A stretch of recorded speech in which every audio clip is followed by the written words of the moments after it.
Well, on Wednesday, the Thoroughbred Owners and Breeders Association held its annual sale of horses at Caymanas Park.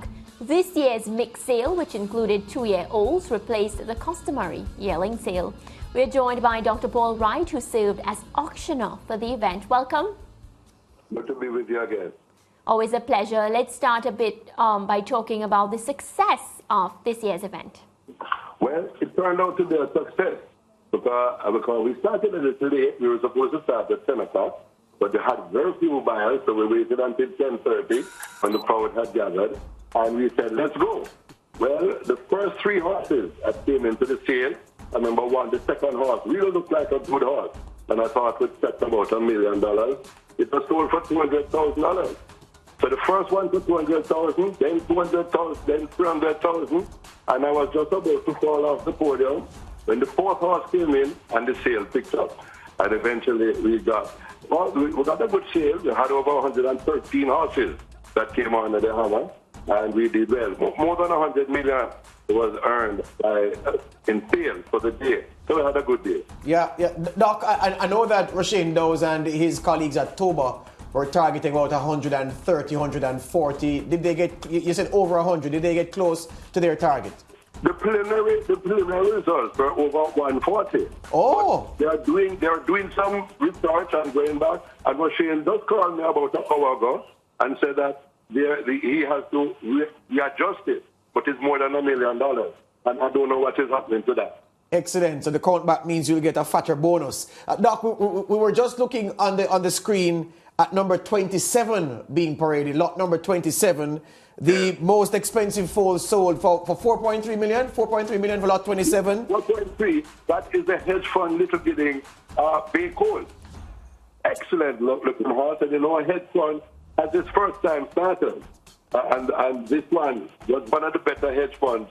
Hedge fund horses have been here. They're brought in by Richard Lake.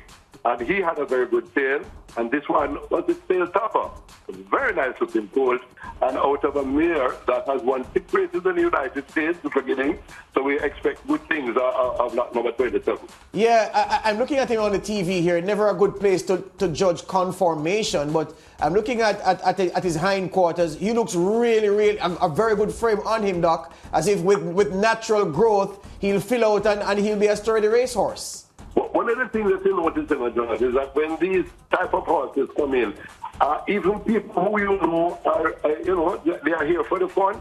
Everybody was bidding on this horse, and it reached past 2 million, and it just kept going and going, and there were 2 bidders left, and it was neck and neck up to $4.3 million. They really are excellent buy of this horse, and we expect a lot of good things. Yeah. Lot number 6 now. A filly by Sensational Slam. I must tell you that I'm waiting for Sensational Slam to throw a really outstanding horse because I think the stallion has so much potential. Lot number 6 by him, the second priciest yearling in the sale. $3.6 million out of Milwaukee Brew, a mare that has run 4 races in the United States.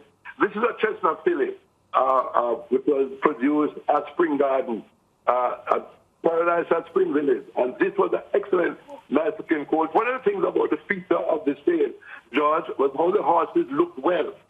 Some years this is some of the small ones and ones that don't look so well.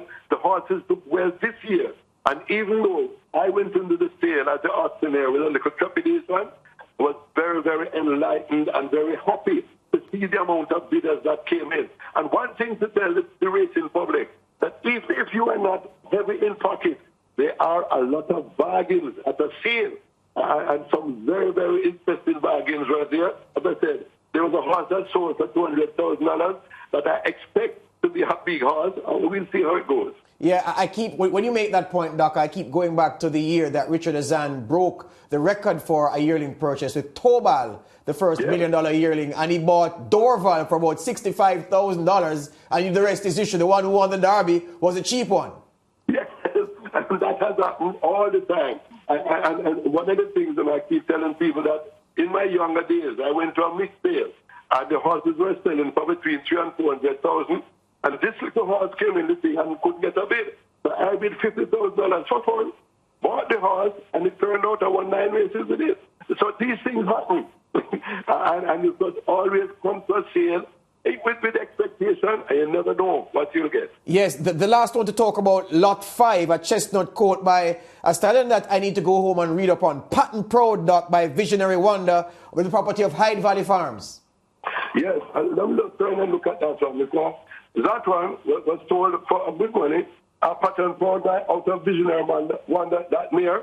Patent Proud has won some races, about 5 races in the United States, and has winners of the Wood Memorial. So expect a lot of good things. And you know, Hyde Valley is over there near Lindsay, and has good soil. It was Wonderland Farm once upon a time in the good old days, when I used to be assisting at Wonderland Farm. Excellent farmland, and this one looks a good one, and congratulations to Samuda who has produced this one, and I think this one is going to go far.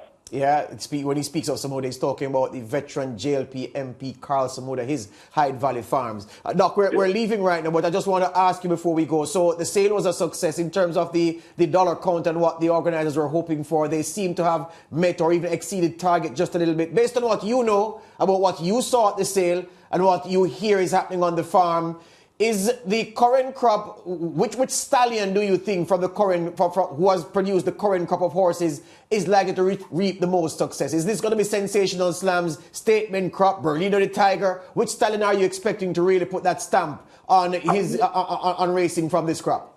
When I look at them, I think Headfund has stood out, and Soul Warrior. Soul Warrior produced a good one out of My Angel. You know, My Angel from the long days of Miracle Man and so on, that breeding line, that looks like it's going to be a good one.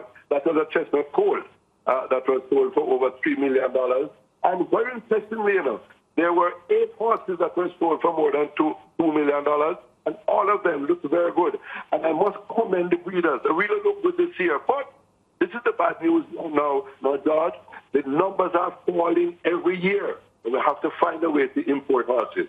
Absolutely. So the numbers are falling in Trinidad and Tobago. They had their yearling sale recently. Only 5 horses. Only 5. I'm not saying 50 or 15. 5 horses changed hands at the sale. So it really is a problem. Thank you very much, Doc. That's all the time we have. All the best. We'll catch up. It's a pleasure. Good. Look forward to seeing you this weekend. Yes, man. I'll be there. For sure. Bye. That's Dr. Paul Wright. We call him the great doctor, racing man of repute. And he was the auctioneer at the mixed sale they had at Caymanas Park on November 24. Back with more after the break. Do we break or do we go straight to interactive? Yes, we break. And Mariah will have interactive on the other side.